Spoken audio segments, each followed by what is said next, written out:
What's up, everybody, and welcome to Narcocop MMA. This is a full card breakdown for UFC Vegas 116. It's Yusuf Zalal versus Aljamain Sterling in the main event here. Quite an interesting main event because we know Zalal is on a big winning streak here. We know that Aljamain is getting up there in age, so it's going to be a very, very interesting fight. I do have a take on that fight that I feel pretty strongly about. So we'll talk about that. But yeah, I mean, we've had some added fights here.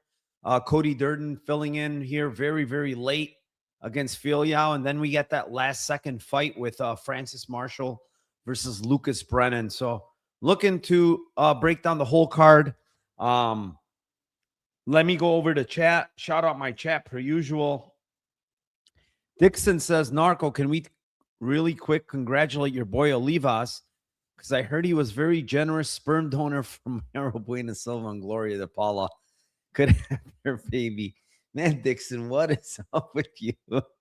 Oh, man. Leave my boy Olivas alone, bro. He's got a nice girl and you know, leave that guy alone. He's not donating anything. The only thing he's going to donate is for his own cause.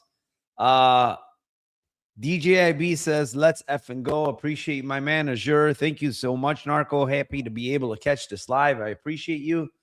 DA07 says, with point deductions becoming more frequent lately, when does it become time to start looking at fighters who notoriously get into fall trouble and bet the draw or deductions?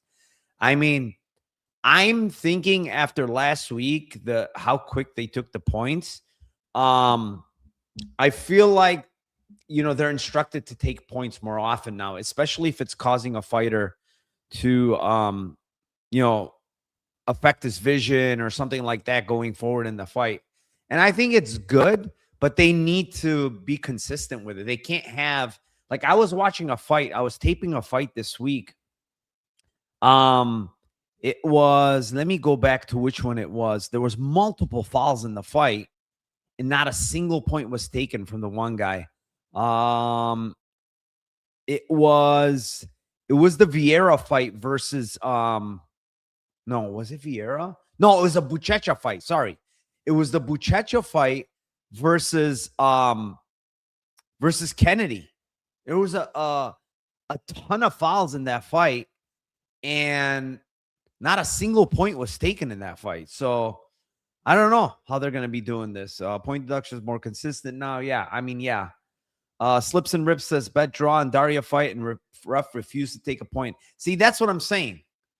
The other couple fights, it was quick to take a point. Daria grabbed the fence a shitload in that fight. Nothing. No point taken. There's my man Olivas. What's up? Let's effing go. William Tyner, let's get some currency. Bloom Dog, let's cash, ladies and gents. Beard looks clean. I appreciate you, my man. I haven't spoken to you in a bit, so we gotta catch up here. Vinny Diaz, what's up, Narco? Let's cash big this week. Elijah Wan in here. Let's effing go. Daz, what's up? Lunchtime for you, dinner time for us. It's all the same. Double Flushing says following Narco equals money. I appreciate you, my man. Oh no. Fucking A. I knew something was up. I haven't talked to him in a while. Damn it. It's not what I wanted to hear, but Dan says, what's up, Narco? What's up? How are you doing? All right. Let's start here. First fight of the night. It is in the women's flyweight division. It is the 7-1-1 Talita Alencar versus the 14-5 Julia Polastri. Currently, Julia is a minus 250 favorite with the comeback of plus 205 on Talita. By the way, I messed up there. She's not 40. She's, I believe, 36 at this point. Yeah, and this is going to be, she's 35. This is going to be grappler versus striker, right? We know that. We know that Talita is a BJJ girl. She wants to take the fight to the ground, and then she wants to do her thing. Meanwhile, Polastri on the other side, you know, Muay Thai striker, pretty aggressive with her striking. She does have power for women's MMA, so we'll give her that. And, you know, quite frankly, this fight, by the way, it's at strawweight. I completely messed up this this template here, but this is at strawweight. So what I've seen from Julia early on in fights is she tends to kind of start slow. I want to say she doesn't really push that hard pace, that pressure, that aggression. Her aggression seems to start later on in fights. And then she's also had a little bit of trouble with girls that have grappled her, right? Like dating back to Jazz Devicius at Contender Series.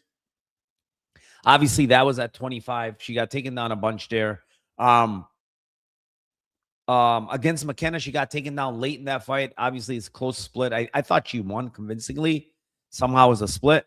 And then the Godonias fight, she got taken down a bunch of times. And before she came on in round 3, even in the last fight against Carolina, who's kind of old now, she got taken down in that fight as well. The thing that I see with Toledo is she slows down a lot. Her gas tank is not great, but I do think she is pretty physical. When she grabs a hold of girls, normally she gets them down. I don't think she has the best wrestling. I'm not going to say that, she has some amazing wrestling or anything, but I think when she gets girls in the clinch along the fence, which you see a lot with Julia, I think she gets her fights to the ground then, and that's the thing here. I think Toledo's going to be able to get some takedowns here early, Julia has shown that she can get taken down. I think Toledo could get her down early. I don't know about, Toledo potentially finishing here or anything, but I do think she could get some top time. I do think she can win minutes here. Yeah, and I feel like the line's a little bit too wide, for a girl that like Julia, because when you look at Julia historically, like the market's been outside of the last fight against, Carolina, who's very old. She's a plus 180 dog against Godonias. She's a plus 100 pick'em basically against McKenna. She's a plus 185 dog against Knudsen, right? Like, how are we going from these prices to minus 235 now against Alencar, who I think is a lot more dangerous than a girl like McKenna is, right, with the grappling. So I don't think this line makes sense. I've seen Alencar, the market on Alencar is, minus 200 last time, minus 130. It's been kind of accurate, plus 138 against Luciano in a competitive, pretty competitive fight. And then the first fight against Luciano, she was minus 175 and ended up in a draw. So I really don't understand this price. Like, I think it's too high. I don't rate Alencar striking at all. I think she's, aggressive, let's say, but she's not very good with the striking. Obviously, Polastri way better on the feet. It's not even close. But I think Alencar could have success early with grappling here. I do think that this is one of those spots where she's going to slow down. I'm almost certain she slows down in every fight. And it's probably going to be one of those where she's going to win round 1. I don't really know about round 2. I think it's kind of a close round, or maybe a toss-up round, depending on how Polastri fights. And then round 3, I totally think it's going to be Polastri. So it's kind of one of those, how do you think round 2 is going to look like? Yeah, I mean, it's plus 2 something. I think the line's too wide. It really is. I think the market's a little bit overreacting to Polastri's KO and her aggressive style of late. I think the line's a little bit too wide here. Dixon says Narco says Carolina's very old, like she's the lady from the Titanic. I mean, she is old. Polastri Carnosi, who sucks, was beating her ass. I don't know if she was beating her ass. I watched the fight today. I don't think she was beating her ass. She got taken down a lot early and often in that fight. Carnelossi hits harder than Polastri. She's not a better striker, but Narco be letting Toledo takedowns. They're probably going to be a shit price, honestly. Narco, you'll laugh at her entry. No, I don't like. I think she's better in the clinch with her body lock stuff in the clinch. I don't think her entries are good at all. Fight ends by split. I think Polastri will show good takedown defense here. She has good mechanics. Yeah, I mean, we'll see. I didn't like some of the stuff I saw from Polastri. She gets stuck on the fence too much. She's very good in a clinch, I will say, with her knees and stuff or striking, but she gets stuck there a lot, man. And just physicality to me, I think Toledo is going to be more physical than her early when she's fresh. I don't know later, but I think early when she's fresh, I think she can get takedowns. All right, fight number 2.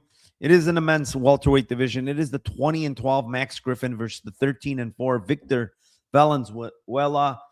Currently, Valenzuela minus 148 and a comeback on Max Griffin at plus 124. And obviously, the first thing that sticks out is Max Griffin's 40. I mean, he's up there. He's been in the UFC a very long time. He's a veteran of the UFC. And you know, one thing that I've seen with Max Griffin, especially of late, Chiesa fight and Curtis fight, his gas tank seems to be very bad late, man. He looked awful last fight against Curtis in round 3. He was basically running for his life. And then he got finished by Chiesa in round 3, where he got a takedown and got his back. Watching back that Walls fight, I honestly think it was a 50-50 fight. I mean, it went to split. I don't hate the decision. If you look at just the way Max Griffin fights, it's like Curtis last fight split.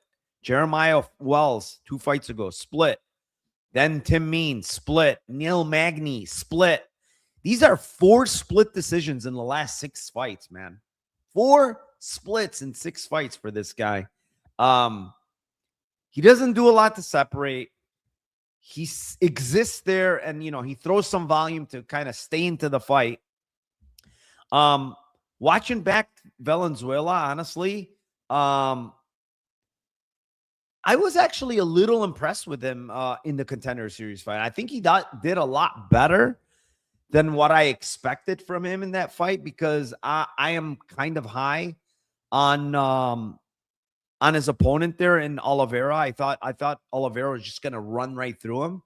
That wasn't the case. You know, he landed some very good shots on Oliveira.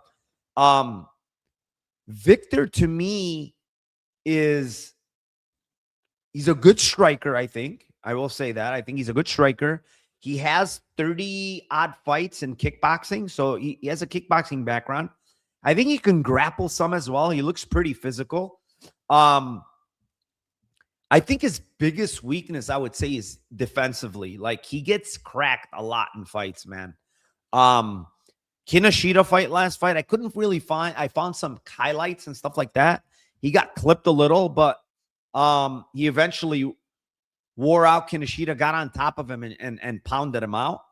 And then the Whitehead fight, you know, he rocked Whitehead really bad early. Whitehead, while he was going to try to finish Whitehead landed on him, buzzed him a little bit before he came back and threw back. And the one thing I can tell you with this guy is he's tough, man. He is absolutely tough. It took Oliveira a lot of big shots to get him out of there, and his face was mangled. But Victor Valenzuela is as tough as they come. And if you look at Victor Valenzuela, in 2016, he took a fight, and then he had a 5-year layoff. And I tried to find why this guy took 5 years off. What happened? And apparently, from what I read, you know, some Chilean articles, stuff like that, is that he couldn't find fights in Chile, and he couldn't make enough money, so he concentrated on just making money there. And then I guess eventually he made his way to the U.S. in 2021. I think he found his way to like MMA Masters over there, and then just basically started fighting. You know, he started fighting in the U.S., and you could see that since 2021, he's been a little active. You know, nothing crazy, but he's getting more higher level training. His only real loss since he's come back has been Michael Oliveira. No shame in that, because the Thomas Powell one was such bullshit that it was like he was beating the shit out of that guy, and he reacted to a kick that didn't even land and just wanted out because he was going to get his ass kicked anyway. I kind of think, you know, I haven't made a bet here, but I think Valenzuela is going to win this fight, man. I just think he wants it more.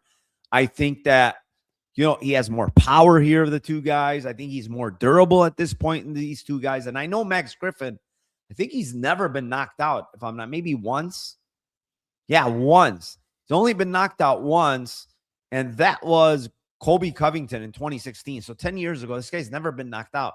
He gets hurt a lot in fights, but he's never been knocked out for a long time. I do think that Valenzuela is live to knock him out, honestly. I think Valenzuela hits hard.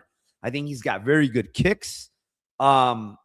Smaller cage means Max Griffin can't really run as much, like he usually does, trying to skirt the cage.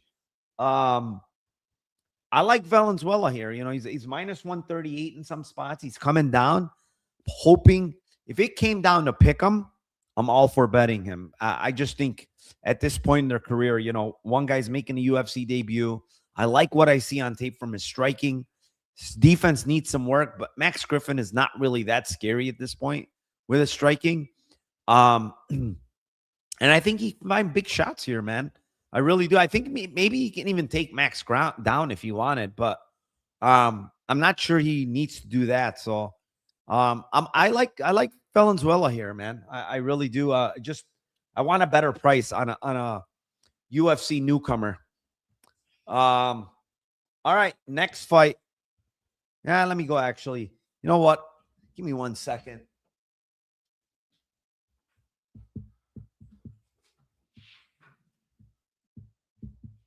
Sorry, guys. My son had to interrupt. Let me go over to chat really quick. Let's see what they have. 40-year-old parlay, Max and Davey cash it. That's a funny one. Buck Boy in the building. Let's cash those tickets. What's up, my man? Viral Planet says Max proven Meyer than this guy. Proven more than this guy? Yeah, but proven, I mean, he's 40 years old, man. Of course he's proven more, but he's on his way out. I don't know if this is his last fight or not, but he's on his way out. What else we got? Kinoshida's a good striker. Yeah, he's an okay striker, but man, ever since he came to UFC, he's embarrassed himself. So I don't know. All right, let's go to the next fight. It's in the lightweight division. It is the 11-2 Lucas Brennan versus the 9-3 Francis Marshall, and currently Marshall's minus 550 with the comeback on Brennan at plus 410. And this fight's going to be fought at lightweight because it's a short notice fight. Both these guys primarily fight at featherweight, but again, short notice. They bring Brennan here. Brennan was signed to the Bellator promotion a while back, and I know him pretty well. And to tell people how I know him pretty well is because I bet Dimitri Ivy against this guy. Okay, I bet Dimitri Ivy against this guy, Brennan. And listen to this, guys. Dimitri Ivy was a plus 950 underdog to Lucas Brennan. Brennan was a minus 2,000 favorite against Dimitri Ivy. And I had bet Dimitri Ivy in that fight, and he won, convincingly won that fight. And the reason why I bet Ivy is because Brennan is absolutely cheeks on the feet, man. This guy is an awful striker. He's got awful defense. He's very soy. He's like one of those soy guys that's flopping around everywhere. He's a jiu-jitsu guy. He has good jiu-jitsu. He's a black belt or 2-3 stripe black belt. His dad is a high-level jiu-jitsu guy. I think his brother's even a jiu-jitsu guy, amateur. But his striking is awful, man. His wrestling is not good. I don't really get why the UFC brought this guy in. Maybe because that's the only guy that took the fight. I don't know. But Brennan sucks, man. He's not good. Outside of just pure jiu-jitsu, he's just not a very good fighter. He was getting his ass beat against Almeida in that fight. Almeida kind of gassed from beating him up. And then in round 3, he found a lucky-ass knee while he was down 2 rounds to nothing. And he found a knee with like a minute something left and knocked this guy out. Then he goes to split against Mauricio Gomez, who's another jiu-jitsu guy. It's like 2 jiu-jitsu guys flopping all over the place, going leg locks and shit like that. So I mean, Francis Marshall got this guy covered. Like, outside of just pure jiu-jitsu, Marshall's the better wrestler. Marshall's the much better striker, much better athlete, more physical. I mean, this line minus 550, it is what it is. I don't recommend people playing these type of lines, but I think he's gonna kick this guy unless Brennan somehow finds a meme sub, maybe like a heel hook or something crazy because he does go for them. I don't see how he beats Francis Marshall. Like, he's gonna get his ass kicked on the feet. And if I'm Marshall, I don't even engage with the grappling. There's no need to engage with grappling with this guy. Just kick his ass on the feet. You're the much better striker. So yeah, I mean, this line's 610 on Bet Online, but yeah, I mean, I got no interest in this fight outside of maybe looking for a prop for the Lambeau show. But yeah, this fight, I mean, he's gonna kill him in my opinion. Lucas Brennan is not good, and I don't think he's UFC level. Moving on, next fight. It is in the bantamweight division. It is the 17-10-1 Cody Durden versus the 17-4 Jafel Filho. And currently it's a minus 675 favorite on Filho with the comeback on Durden at plus 490. And what I can honestly tell you guys right here, straight up, is that if I'm Cody Durden, and I think this might actually be his plan, I took this fight 2 days ago, okay? I am taking fights, a lot of fights on short notice, right? I know that if this fight hits the mat, I might be in trouble against a guy like Filho, who's very, very dangerous on the mat. Go for broke, dude. If I'm Cody Durden, blow your wad early. Swing as hard as you can. Try to knock this guy out. Filho, if there's one thing that I've seen on tape that, you know, is a little bit of a red flag, is that he does tend to get hurt. You know, Clayton Carpenter landed a big right hand last fight against the cage. You see, he reacted pretty weird to it. Who was it that almost, Daniel Perez almost had him out of there in round one. Like, it was very, very close to getting that fight out of there in round one. If you're Cody Durden, swing for the fences, my brother. Try to get this guy out of there. What do you got to lose? You're taking this fight on 2 days' notice. You're not trying to win a decision here. I don't think you can. And it's a smaller cage. Filho is going to find a way to get this fight to the mat. I am almost certain. And he's super, super dangerous on the mat. I played him last time against Carpenter because I knew there was going to be grappling. Carpenter his fights always end up on the mat. And Filho is a high-level grappler, man. He's a high-level jiu-jitsu guy. And I just think he's going to sub Cody Durden. Durden, you know, I'm not saying he's a slouch grappler, but he puts himself in submissions a lot and expects, you know, he's a good grappler, so he expects to get out of them most of the time. He got out of it against Tumen Dembaral. He didn't get out of it against Nascimento, who's a high-level grappler. So, you know, when you see him grappling these guys that have good jiu-jitsu, he tends to get subbed. You know, Jimmy Flick, Mokaev, Ulanbekov, Nascimento, and then now Filho. I think Filho can probably find a sub here. But if I'm Durden, man, swing away, my friend. Swing away and see. Maybe you connect on the chin because Filho does like to strike a little bit. You know, he does tend to strike early. But I think Filho is going to sub him. That's my honest to God take. Like, am I going to lay minus 675 Filho? No, but I think he's going to sub him. Hound says that Weber Almeida fluke was insane. Yeah, that's crazy. It was freaking crazy. Beat Fanatic says Brennan striking is very Ronda Rousey. I think Ronda Rousey puts him to shame. Yeah, his striking is awful. Brian Fisher says easy finish for Jafil. Yeah, I think so. But, you know, it could get sketchy early if Cody goes for it. Like, just try, maybe land something big. You know, Cody does have power when he swings. So Dixon says, don't let Dan Levy hear this. No, I think he knows. I think he knows the truth. Filho seems super strong, says Hound. Yeah, I think so too. When he gets a hold of people, they're going down. The ghost of Cody Durden is getting neck snatch. Yeah, I mean, this is the go. I mean, he's still tough, but Tristan says Kamzat Filho parlay. Yeah.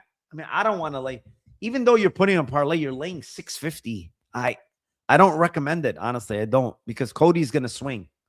And Filho, I know he's never been knocked out, but he's been hurt plenty of times. So, all right, let's move on. Next one. It is in a bantamweight division. It is the 10-6-1 Myra Bueno Silva versus the 7-0 Michelle Montague. Currently, Michelle is a minus 395 with the comeback on Silva at plus 310. It's a bad matchup, honestly, for Bueno Silva. Like, she's facing a pure grappler, a girl that fought at 45, a girl that's going to be way stronger than her. Silva's fought at 25. The problem with Silva is, like, her takedown defense is a guillotine, front choke. She finds herself on the back or on her back, and she has just no idea how to get up. Like, it's like, going for arm bars, going for submissions, but like zero get up game, man. She just like lays on her back for minutes on end. It's kind of bad against a girl like Michelle, because we saw against Jasmine, she almost got crucifixed early. She got her eye like swollen. She had like a third eye. And Michelle, if she gets on top to like a crucifix position, she's going to destroy her.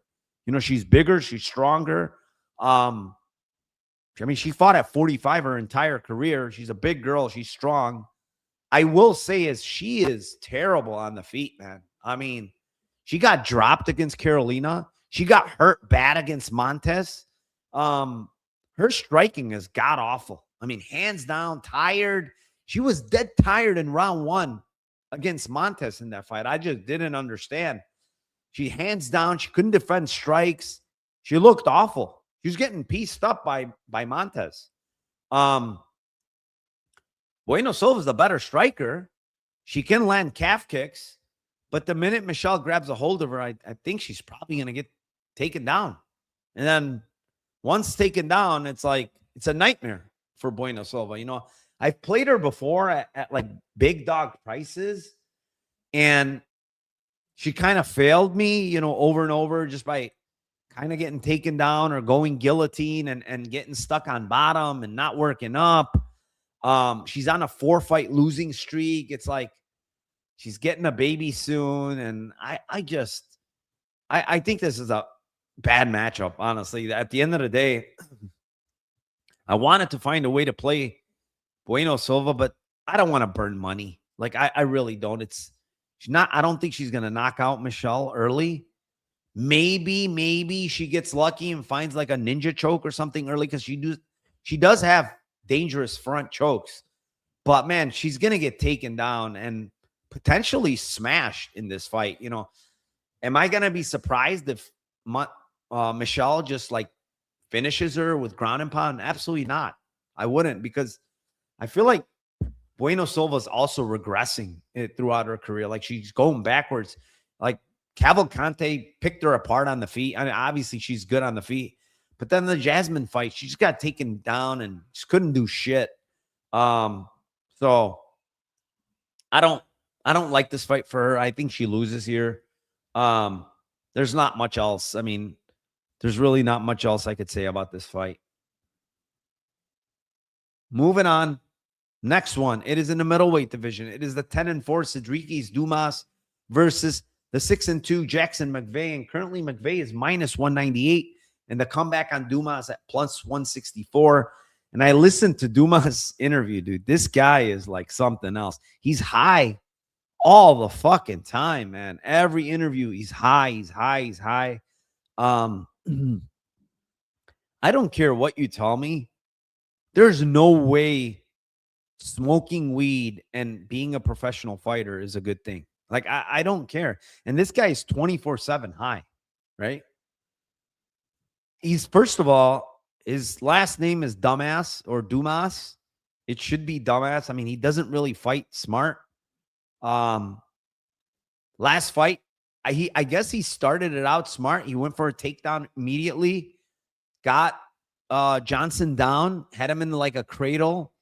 And And then Johnson got back up, reversed it on him, and somehow he got Dumas to sub on a weak-ass choke. I don't even know what that was, that guillotine, and then he subbed him. Dumas is just not very smart. I don't know how serious he takes fighting, to be honest. I really don't. I don't think he does take fighting very serious. Jackson McVey, on the other hand, I also don't think he's very skilled.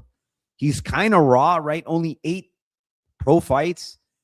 This is going to be his 3rd in the UFC. He's 0-2, but like, I think Bruno Ferreira and Zach Reese are both tougher matchups than a guy like Dumas, right? Because Ferreira, he's good everywhere. He's explosive. He's dangerous. Zach Reese, again, he's kind of dangerous everywhere, right? He had Zach Reese hurt very bad early on. He had him against the fence, big elbows, a knee to the body, dropped Zach Reese. You know, he did that other stupid thing while Zach Reese was down, and I think he threw a knee, and that caused the stoppage. I think he had a chance to potentially finish Zach Reese if he didn't do that. Then he gave Zach Reese a rest while he was hurt. Zach Reese came back and kind of won the round, and then or won the rest of the round, and then he got him out of there in round 2 after he grappled him. Like I see Jackson McVey pushing a high pace here. Like, that's just what he does. It's a small cage. I think he's going to try to get Dumas to the fence and work his clinch work. He's really good in the clinch. McVey, very good with the knees, very good with the elbows. I think he can absolutely destroy Dumas in the clinch there. Maybe Dumas comes out and tries to grapple here, and if he does, I think he can get submitted. Yeah, I like the McVey side. Not that I want to lay this price, because I can't. If Dumas had some fight IQ, a game plan, a stuff like that, I would be willing to bet him, but I cannot bet him. This guy's on the no bet list. He's sitting there at the top of Narcocop's no bet list. Cedric Dumas. Do not ever bet this guy. And I can't bet him here. So I'm going to go with Jackson McVey. I think he's going to finish him. It could be KO. It could be submission. One fighter, in my opinion, wants to fight, wants it more. One guy, I don't know what the hell he wants. But, yeah, I mean, I want nothing to do with Dumas. This fight is definitely hilarious. As a pothead, Dumas is dead as fuck Saturday. Yeah, I mean, it's one thing to be a pothead and you're not a professional athlete, but when you're a professional athlete like this guy, where you need your cardio, you need all this other stuff, smoking 24/7 like that, it's bad, man. Narco, we need to get Dumas in the Discord so he can tell us what round he's going to tap. Okay. Can I even say this? I don't even know who you are in the Discord, Dixon. I know you're in there, I guess. I just don't know who you are. You're undercover in there, so I don't know which one Dixon is, but you're somewhere in there. What else do we got here? Meatball says cradle or dog crate. Yeah, they're all the same at this point. Tristan says Cedric Dumas might win for the culture. I doubt it. Honestly, I really doubt it. Leader of the free world, Cedric's Dumas. Yep. MMA Tard says, I'm on the Discord, but I don't know who Dixon is. Yeah, I know you're in there, Tard, but I don't know. Yeah, Dixon, I don't know who he is. All right. Let's move on. Fight. Next fight. It is in the heavyweight division. Wait, what the hell? Why did I put heavyweight? This is in the middleweight division, guys. It is the 10-4-1 Eric McConico versus the 11-4 Rodolfo Vieira. And currently, Vieira is a minus 275 favorite with the comeback of plus 225 on Eric McConico. Okay, here's the thing with this fight. McConico and Vieira fought their last fight on the same card. I think it was UFC 318, maybe? That's a guess. No, 322. UFC 322. They both fought on the same card. Eric McConico fought Susurkayev. Pretty competitive fight, honestly, first 2 rounds. He gets knocked out via right hand. He face plants. It was a pretty bad knockout. He got knocked out. Vieira fought Bo Nickel on the same card. Was getting his ass kicked for 2 rounds. Wasn't competitive. And then ate one of the worst fucking knockouts you can possibly eat. A head kick KO, like flush head kick. And he was dead. Like absolutely dead on a stretcher. He went to the hospital. Obviously got checked out. And the crazy part is his wife also in the same room went to the hospital with him because she passed out or something happened to her because she saw her husband get knocked out so bad. Here's the thing with this fight. Rodolfo's 36. He's coming off a very, very, very bad knockout in November. I know McConico came off a bad knockout as well. It wasn't, but I would not rate that as bad as Vieira's. Vieira's was very, very bad. McConico in that fight against Susurkayev showed me something that he really hasn't showed before. He showed aggression. He showed that he came first. He went first. He pushed the pace a little bit. He was throwing. He was backing up Susurkayev, right?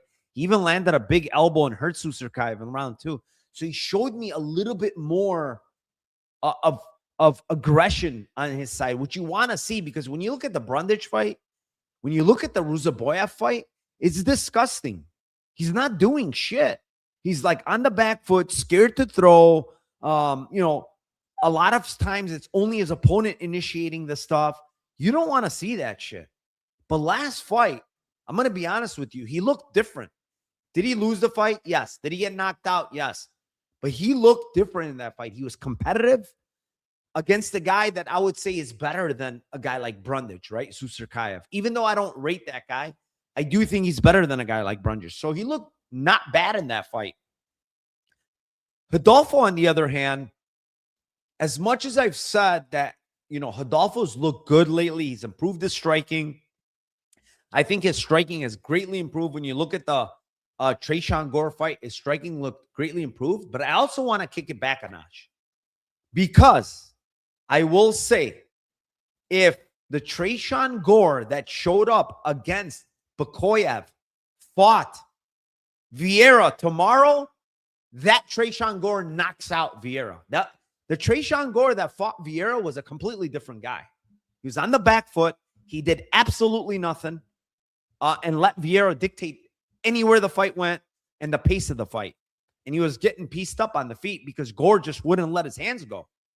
But when you look at the Buchecha fight, he was completely different. So, yes, we can say that Vieira looked good against Gore, but also I think we also have to say that Gore was not the same person that he is now, right? So I think in this fight, McConico has a speed advantage on the feet. The other thing you need to look that's important in this fight is that McConico is a southpaw, similar to Bo Nickel. He throws a lot of body and head kicks. And I think those are going to be open again for him against the orthodox Vieira. You know, Vieira was getting kicked to shit by Bo Nickel in that fight, to the body and then ultimately to the head. He was getting pieced up on the feet against a guy like Bo Nickel. You don't want to see that. That's not, you know, I was saying he's improving his striking, but I was very shocked to see Bo Nickel absolutely destroy him in the striking like that. So I think this line's wide. You know, can Vieira get him down? Sure. The one thing I've seen with McConico, guys, is he can get taken down, but he has a very good get-up game, 1. And 2, he does some very good things, man. He controls the wrist. He controls the wrist with one hand. Watch his fights. He'll control the wrist with one hand, whizzer with the other, and get back up. He's athletic. You know, he's an athletic guy, and he does the right things when he gets back up. You know, you go back to the Tyler Ray fight in the regionals. Tyler Ray is a grappler too. He gets him down, and he's immediately back up every single time. Wrist control, whizzer, right back up. And I think if he does that against Vieira here, he gets right back up again. You know? And again, on the feet, I kind of favor McConico. He's a little bit longer here. He's southpaw. He has the better kicks. I think line's a little bit too wide again here. You know, honestly, I really do. You know, can Vieira potentially get to the back, maybe find a submission there? Maybe. But from everything I've seen from McConico's, you know, even his takedown defense is not bad. But once he gets taken down, He's shown he does the right things. He is at MMA Lab. All those guys know how to fucking grapple, man. They're all very, very good defensive wrestlers, takedown defense. Look at Trayshawn Gore, takedown defense, right? Look at all of them. They all have good takedown defense there. They have a good get-up game there. They're not lost when they get taken down. So I don't, coming off a bad head kick KO, he's facing a very similar style kicking game in Eric McConico, who's southpaw. A guy that can get up, a guy that's going to be more athletic than him. Kind of lean McConico at this fucking crazy prices, So this line keeps going up. I mean, he's minus 300 now. Let it keep going up. Maybe you get McConico 3-1. I would hit him at 3-1. There's no way I wouldn't hit him. Now, you ask me who's going to win this fight. I lean Vieira slightly because of the grappling. But, betting wise, like there's no way I'm betting Vieira at this price. No chance. Not even parlays, nothing. I think the line's too wide. Let's see what they have to say here. What did I say wrong? Let's see. McConico upset says Meatball. Beat Fanatic says Vieira made Bo Nickel look. He literally did, bro. Absolutely. He made him look like Muhammad Ali. I'm like, is that Floyd Mayweather? Is that Muhammad Ali? I was confused at who Bo Nickel was. I didn't think he was a wrestler anymore. McConico and Vieira reeks of split decision potentially. Yes. Hound says value on McConico. I agree.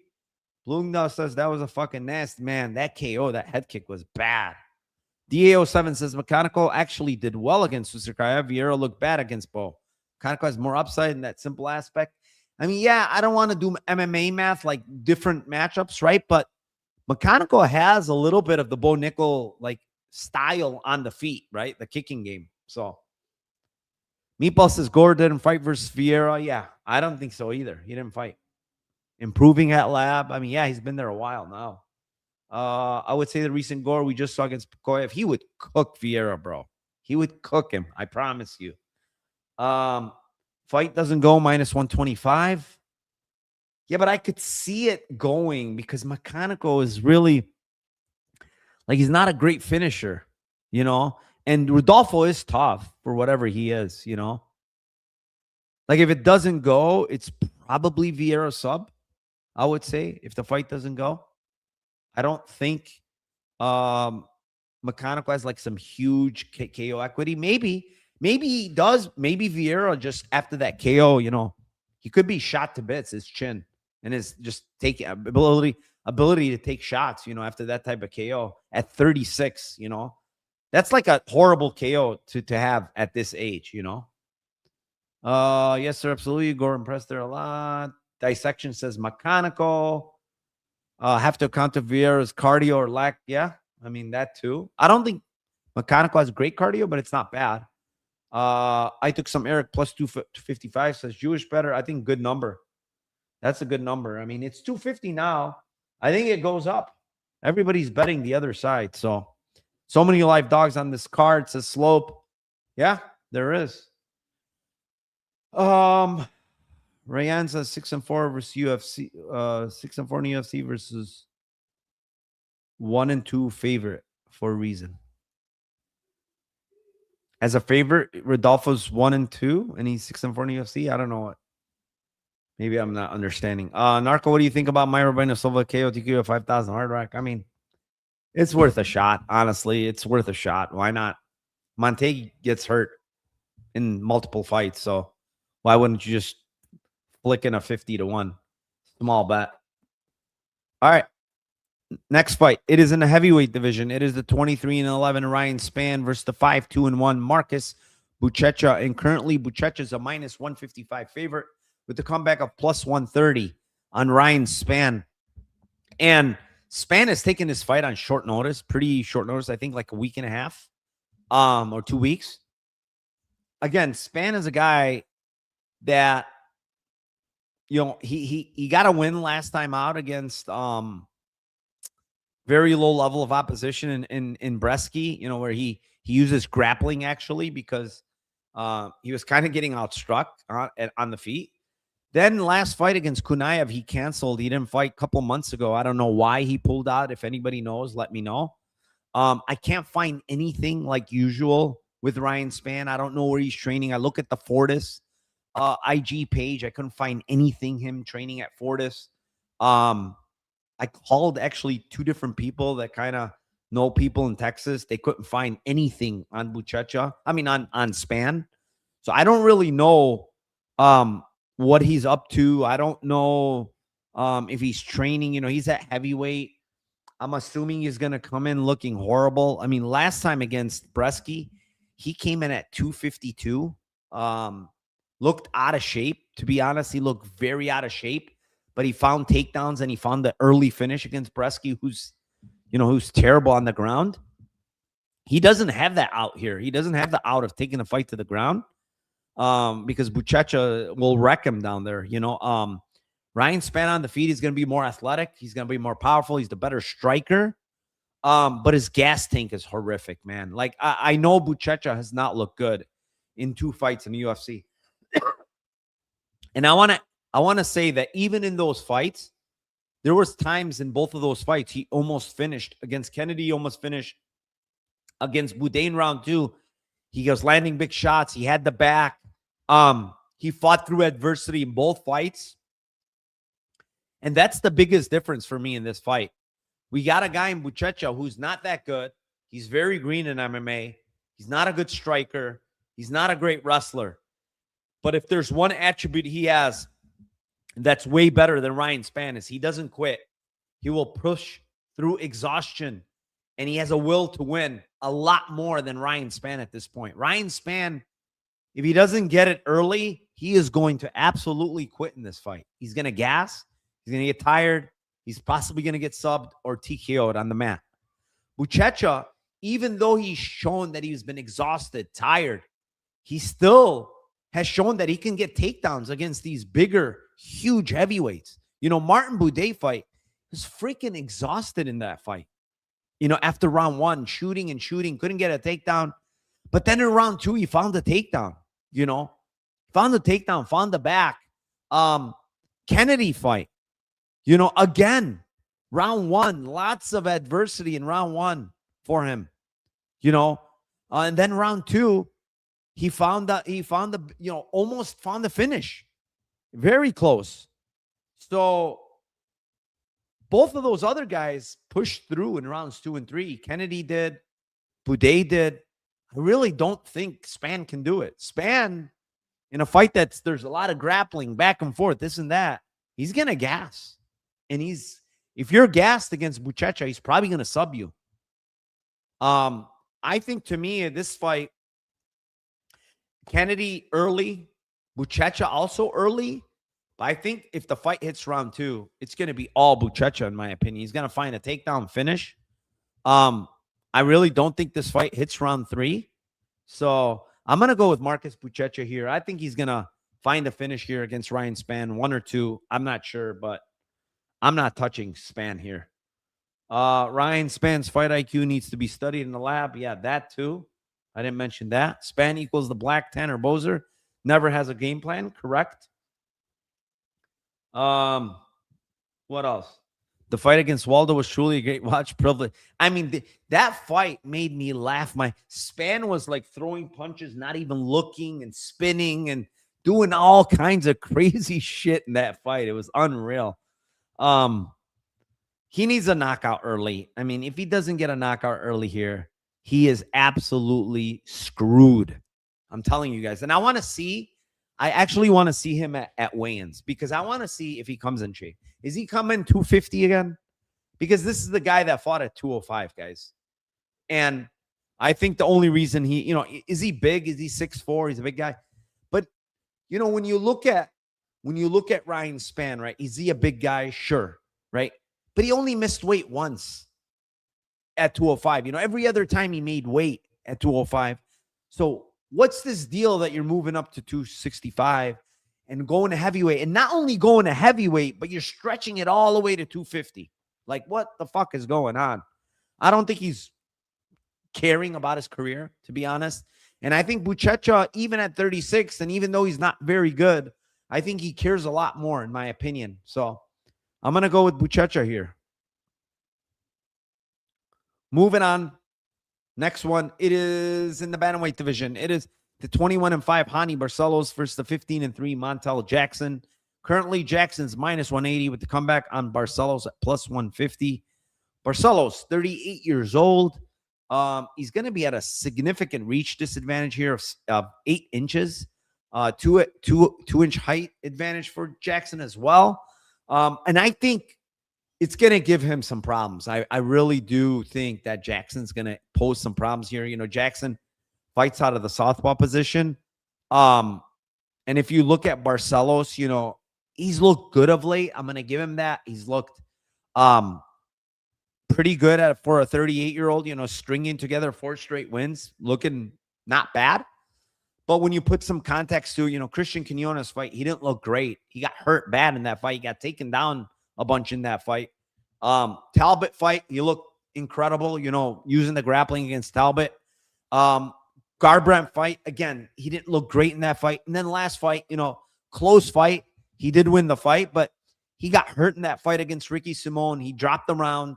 And now he faces a guy that's more athletic than him, that's a lot longer than him, that even if he gets taken down, Jackson has those big mitts, man. He just grabs a hold of your wrist, and it's like impossible to get your hand out.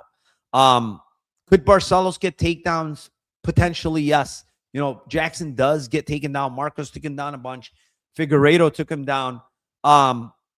But also on the feet, I think he's going to absolutely style on Barcelos. You know, Barcelos is a good striker, but he's there to be cracked. He gets hurt in almost every single fight. If you look at the fights that I'm talking about, Simone hurt him, Talbot hurt him, Quinones hurt him, Phillips hurt him. So we can go on, and then Nurmagomedov knocked him out. This guy's been getting hurt a lot lately, and he's 38 years old. Jackson hits very hard, and if he connects clean with you, you're probably going to get hurt, dropped, or even knocked out. Now, the one thing with Jackson that I dislike is that this guy, if he doesn't knock you out with that one punch and you're out and the ref calls it, you're usually going to survive, because Montel Jackson has a crazy stat, which includes Dana White's Contender Series, right? This guy has 13 knockdowns in the UFC, but he only has 4 KOs. And if you watch his fights, he literally hurts everybody. Figueiredo, Marcos, every Arce, every JP buys, he must have finished him 6 times and still somehow went to decision.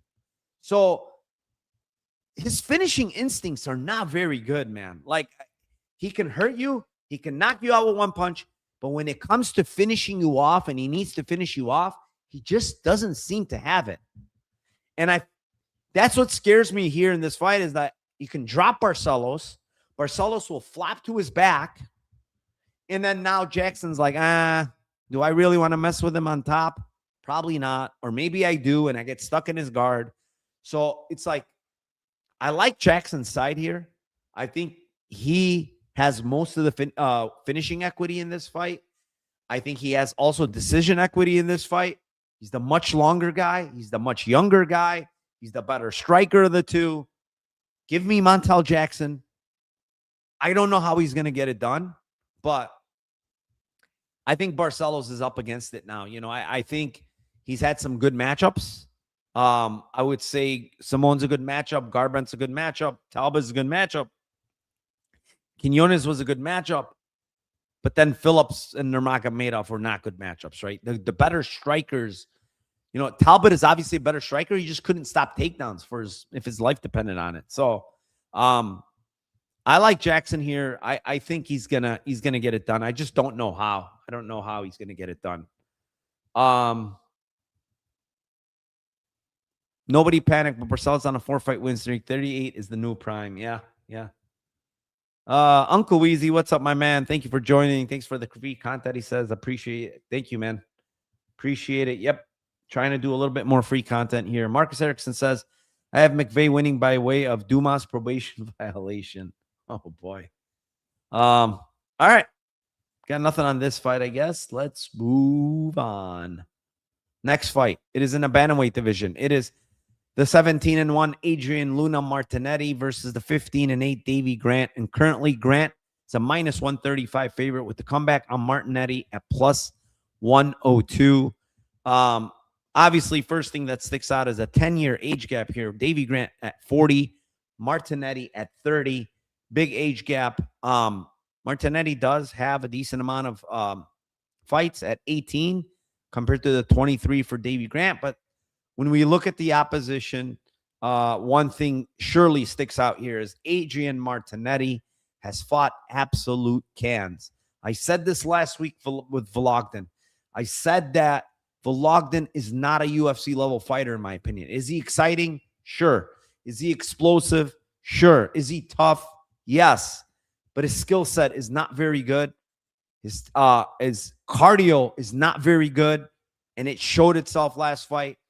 And when you watch the Martinetti fight against Vologden, that fight is not much skill involved, man. It's rock'em, sock'em, robots. That's all that was.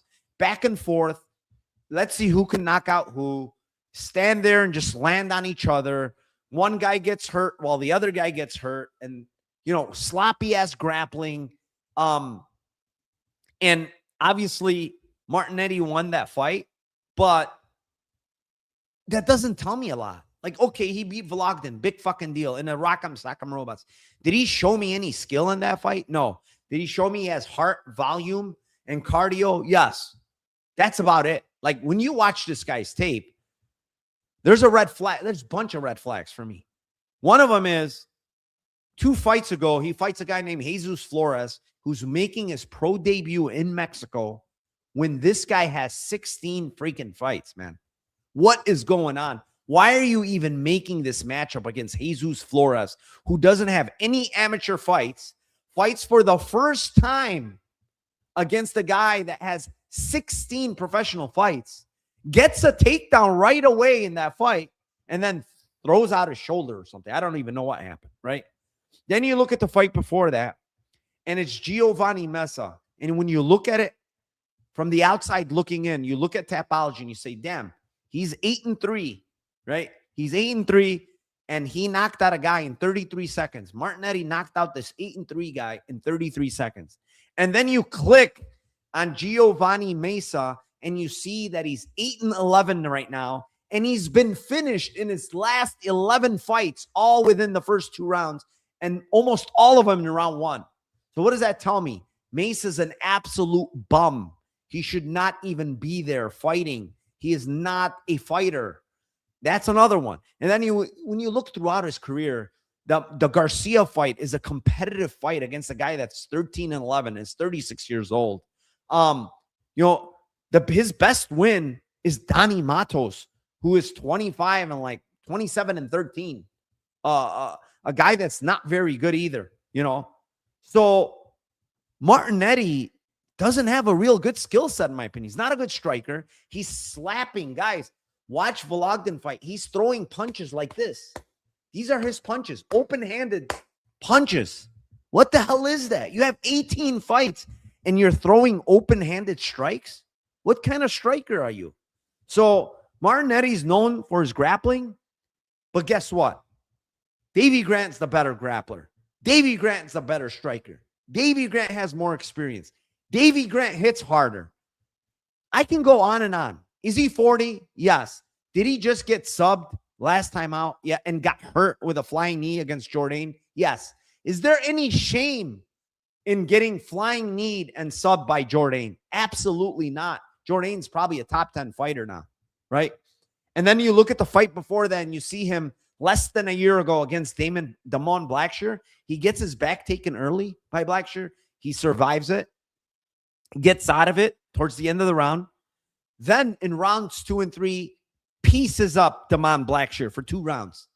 Cooks him in the striking. Dumont Blackshear cannot get the fight to the ground, and he's cooking him for 2 rounds, right? And Dumont Blackshear is a much better fighter than Martinetti.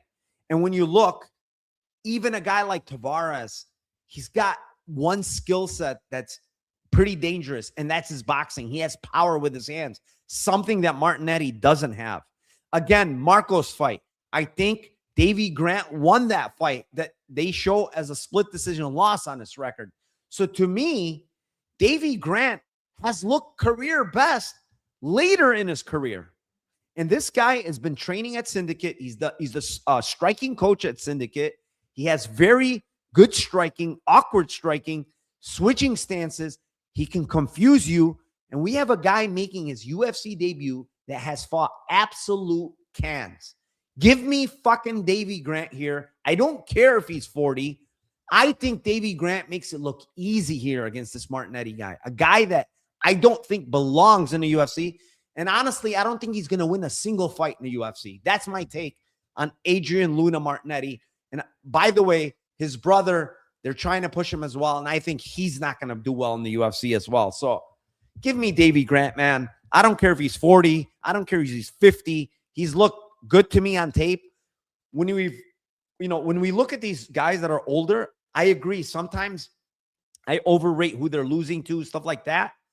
But also, when you look at a guy like Davy Grant compared to a guy like Burns last fight, right? Burns kind of looked washed. He did not look like himself the last couple of fights.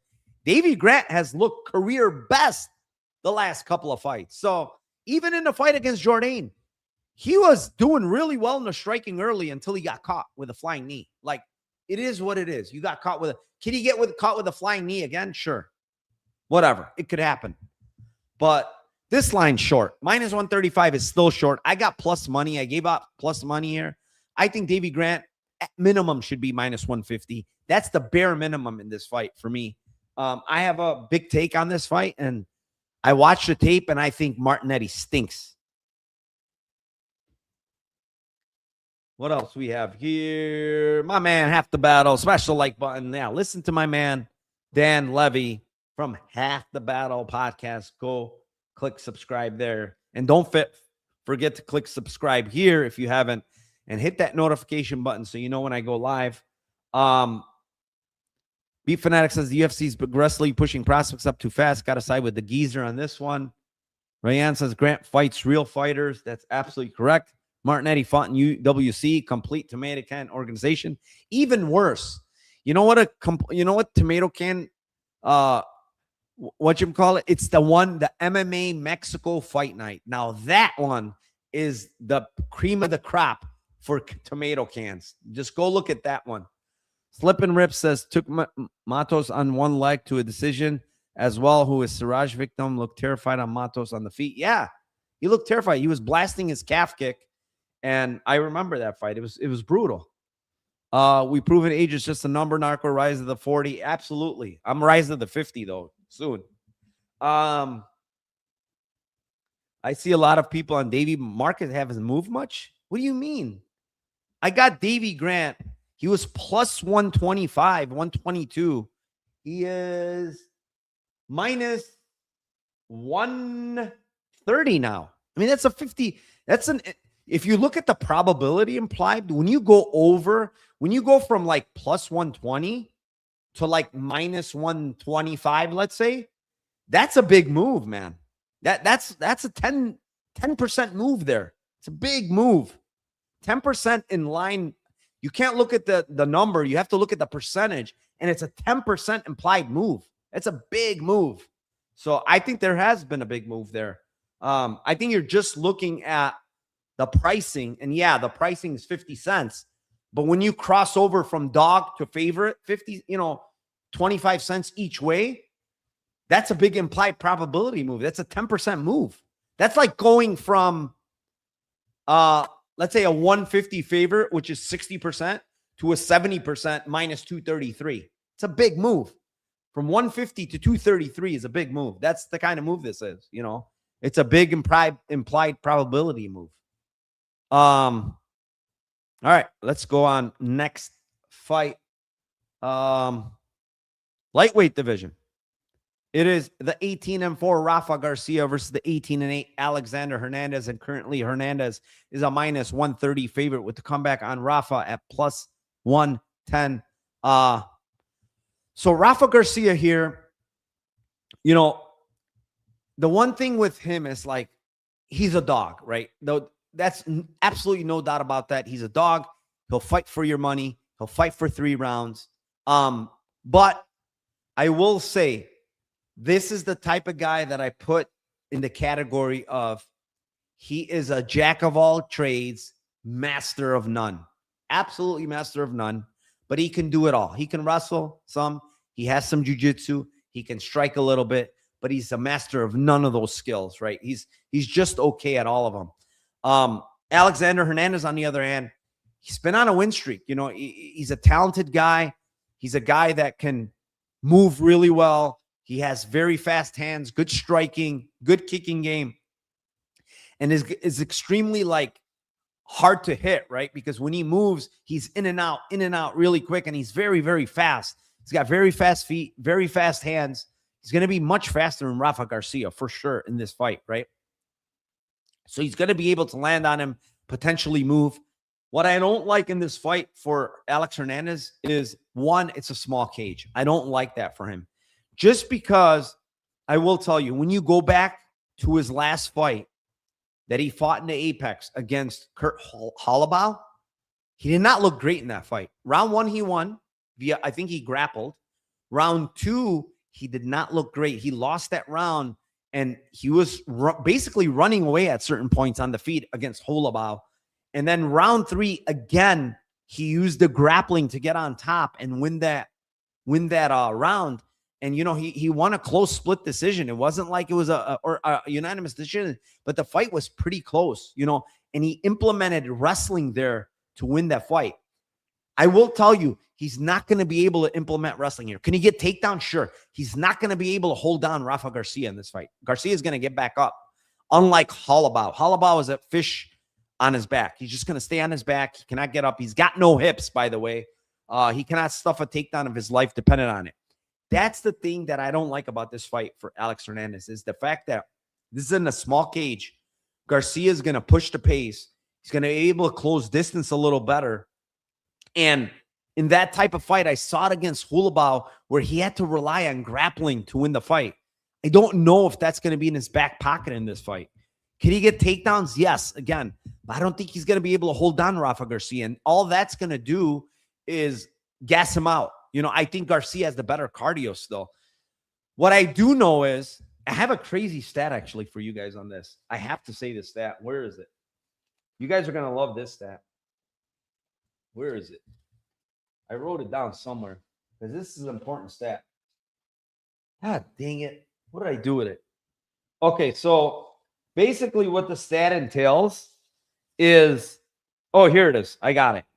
So Alex Hernandez, here's the stat. Alex Hernandez at lightweight, guys, he is 15-4 as a lightweight. Okay? 15-4 as a lightweight. As a featherweight, he's 3-4. And guess what? 2 of his 3 wins are literally his first couple of fights as a pro. So what does that tell you? One, he's much better at 55, no doubt. And part of that is because of the cardio, 100%. Like at 45, he's cutting too much. His cardio is absolute shit. There's no doubt about it. At 45, his cardio gets hurt. That isn't not an outlier, right? Like this is not coincidence, right? It's 15-4 as a lightweight compared to 3-4 as a featherweight, right? It's not a coincidence. And guess what? To top it off, 3 out of his 4 losses have come in recently at featherweight. He does not have he literally does not have a single win at featherweight in the last God knows how many years. He doesn't have a win at featherweight. He lost every single featherweight fight. He cannot win there. His wins came early on at featherweight, you know? So that's the thing, is like, I think he cannot cut to that number, right? So lightweight's better for him. Let's start, let's say that right now.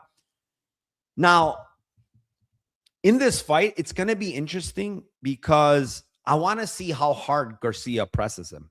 I want to see if Garcia is going to actually try to wrestle him, because I think it would be smart just to kind of slow Hernandez down, get the gas tank, you know, kind of going towards E, right? From a technical standpoint or a guy's skill standpoint, it's all Alexander Hernandez. Like, there's no doubt. I bet last fight, I bet against Rafa Garcia with Jared Gordon. Jared Gordon hurt him on the feet, and Jared Gordon was fighting with one leg. How the fuck was I supposed to know Jared Gordon got hit by a car the day before the fight and he decides to fight? He decides to come in with a freaking huge brace on his knee and fight Rafa Garcia. I'm like, what's going on? Why does this guy have a big brace on his knee? Well, what happened? I didn't see a brace throughout like the IG and the camp, and all of a sudden he comes in a fight with, well, sure enough, the next day he's, oh, by the way, guys, I fought after I got hit by a car the day before. I'm like, what the fuck? Why did you fight? You know? And it's like, sometimes you can't blame the fighters. You know, they go through camp, they go through weight cuts, this, that, and the other. They're paying guys. They're flying out to Vegas. They're paying people to fly out to Vegas. And then if they don't get paid for the fight, they pull out. Well, they just lost probably $5-6 grand, you know, and to some of these fighters, that's a lot of money. So I can't really blame him for taking the fight, you know. But at the end of the day, for this fight, I lean Alex Hernandez here just because I think he's the more skilled fighter. I think 55 is better for him. I will tell you guys, this could get sketchy late. It could get sketchy late for Alex Hernandez, but I think Alex Hernandez pulls this off. I think he was going to pull this one off here. Moving on, co-main event.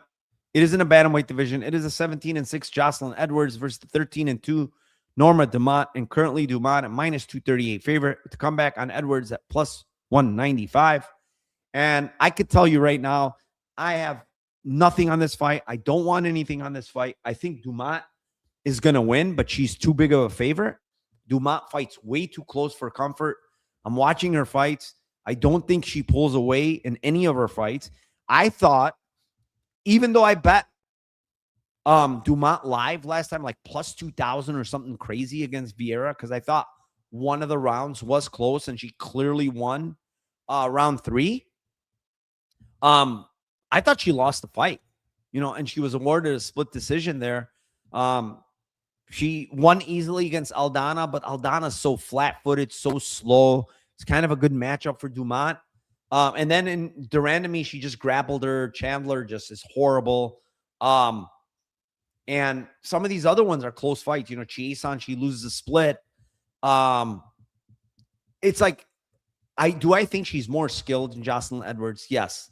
But I also think she tends to fight, you know, make fights closer than need to be. And she's really not a big finisher. I think Edwards has obviously shown she can finish, even though these girls are step downs from who Dumont has faced. But when you look at it, listen, Dumont couldn't finish Chandler, and Edwards knocked her out. You know, so is she a finisher, Dumont? I don't think so. I can't play this price on Dumont. I really can't. I don't see like a big edge for her anywhere. Even like, I think she's the faster girl on the feet. I think she probably has a much better, cleaner, crisper striking, especially hands. But like, it's 240. You know, what if Edwards gets a takedown, you know, gets on top, you know, wins some minutes? She showed against Vieira. She didn't even want to get up. She laid on her back the entire time she was taken down, you know? So is she going to do the same shit here against Edwards? And I'm not saying Edwards is a better grappler than Vieira. Obviously, Vieira is better. But I'm just saying, like, is she going to sit on her back again and lose minutes if Edwards decides to get a takedown? So, no, I don't want nothing to do with this. She's 35 years old. She's up there in age. I think it's dog or pass. I think Dumont wins, but I think it's much closer than what the line suggests. So, yeah, I'm going to go Dumont, but I think it's closer. All right, let's move on. Main event of the night. Before I move on, main event, smash the like, subscribe, do whatever you need to do. If you're over on Rumble, also subscribe, like, share, do whatever you need to do. Please comment on these videos if you can after it's done. It helps the algorithm. I do reply to some, you know, if there's any questions, stuff like that. I reply to them. So, all right, let's go on. Main event of the night. It is in the featherweight division. It is the 25-5 Aljamain Sterling versus the 18-5-1 Yusuf Zalal. And currently, Zalal is a minus 130 favorite with the comeback on Sterling at plus 110. And this line's coming down. Here's what I think of this fight. I have a lot to say on this fight, but I don't want to go too long, but it's very important. Okay. One, Yusuf Zalal is on a, what? I want to go over his win streak here. He's on a long win streak. So 1, 2, 3, 4, 5, 6, 7. He's on an 8-fight win streak. He has won 5 in a row in the UFC. And this is all coming off his last UFC fight on his first stint, which was a draw to Dumont Blackshear, right? And that's when he got cut. He came back. He's a little bit older now in his prime, 29. You know, he looks a little bit better. So all that checks out, you know, and he's looked good, right? He's looked good in his second stint. He finished Corintillo, he finished Aarons, he finished Shore, and then he finished Emmett, and then he went to decision against Qatar, right? I want to put context on all these wins, though, man. Like, I can't just look at him and say, oh, yeah, he's got a bunch of finishes. He looks like he's a finisher now. But, like, who's he fighting, right? Like, who are these guys that he's finishing, right? Billy Corintillo, retired. That's like one of his last fights, retired. I don't really care about that fight. Jarno Aarons, not in the UFC anymore, got cut. Not a great grappler either. He got subbed. Jack Shore, retired. Not in the UFC anymore. Jack Shore actually had some success in round 1. And then round 2, he kind of like looked like he was gassed. And Zalal got the best of him and he subbed him, right? By the way, that fight was at 45. Jack Shore's a 35er. All right. Calvin Kattar, next fight. Last year in February. Calvin Kattar's basically done, man. He looks awful. Let's be honest. Calvin Kattar has not looked good. He's at the tail end of his career. He's on a 5-fight losing streak. He does not look good.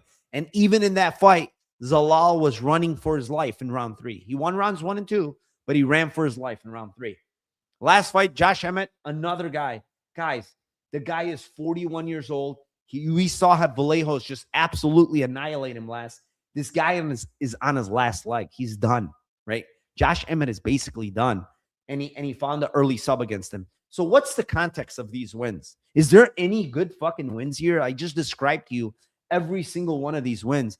And we got 1, 2 guys that retired, 2 guys that are on the brink of retirement, and 1 guy that's no longer in the UFC in Jarno Aarons that can't grapple, right? That's his wins. And then when you go in the previous stint and you say, oh, you know, everybody's been saying how better Zalal has gotten. He's way better. He's more of a finisher. Yeah, but he fought Topuria the first time around, right? He's not finishing or beating Topuria. So he lost that fight, right? Then he fought Sungwoo Choi, who's another grappler, and he grappled Zalal, and Zalal lost that fight, right? Then he fought Woodson, who's a striker. He's kind of an awkward striker, long, close split decision. Again, he loses. And then the Dumont Blackshear fight, he's kind of getting dominated for the first 2 rounds. And then he finds a 10-8 round in round 3 while Blackshear's tired to make it a draw, right? So the difference between the first stint and the second stint is that he faced a lot of guys that could grapple the first time. Topuria can grapple. Sungwoo Choi can grapple. Damon Blackshear can grapple, right? All these other guys that he's faced of late cannot fucking grapple. You know, and that's why he's getting all these submission wins, is because these guys cannot grapple, right? And now he's facing a guy that can grapple better than all of these guys that he's grappled, okay? Outside of maybe, let's say, Topuria, right? Aljamain Sterling is a demon on the ground. And I've seen Zalal against Dumont Blackshear give up his back 3 times in that fight. Body triangle by Dumont Blackshear in round 2 with that jaw-crushing RNC. If there was 15 more seconds, Zalal was going to tap there. He was wincing in pain with the jaw crush. And if that's that position for Aljamain Sterling, he's finishing that, man. He's going to finish him with that if he gets there, right? So is Zalal improved? Potentially, yes. But when I watch the tape, I feel like it's the same fighting style. It's the same guy, the movement, the anti-grab. He's still a good he was a good grappler back then. You can go watch the Topuria fight. he was working out of positions. He could grapple, right? Even back then. But I think it was the level of competition the first time around compared to the second time around, where he's facing a bunch of strikers, right? Which helped him out, helped Zalal out.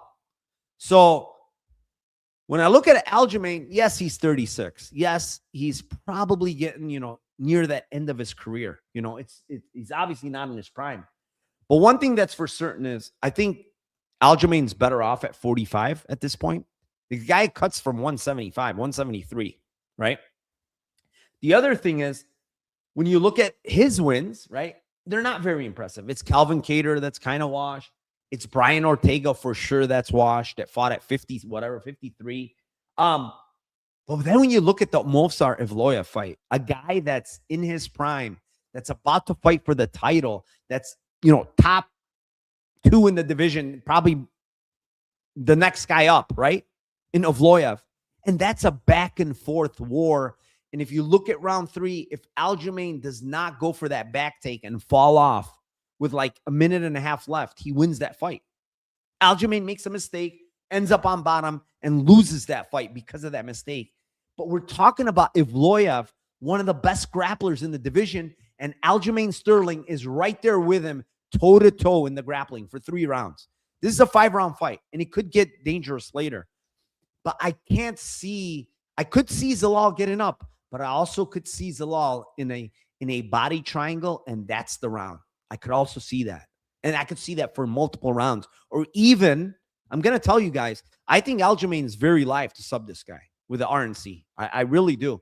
When I watch Blackshear do that to him, I think Aljamain is super live to sub Youssef Zalal by RNC in this fight. So, yeah, man, I like Sterling. I don't get the plus money here. Like, outside of the streak from Zalal and the recency bias, I think this is Aljamain. I really do. I think his striking has improved a lot in the last 2 fights. I was a big Aljamain hater with his striking. I thought it was very, very bad, very janky.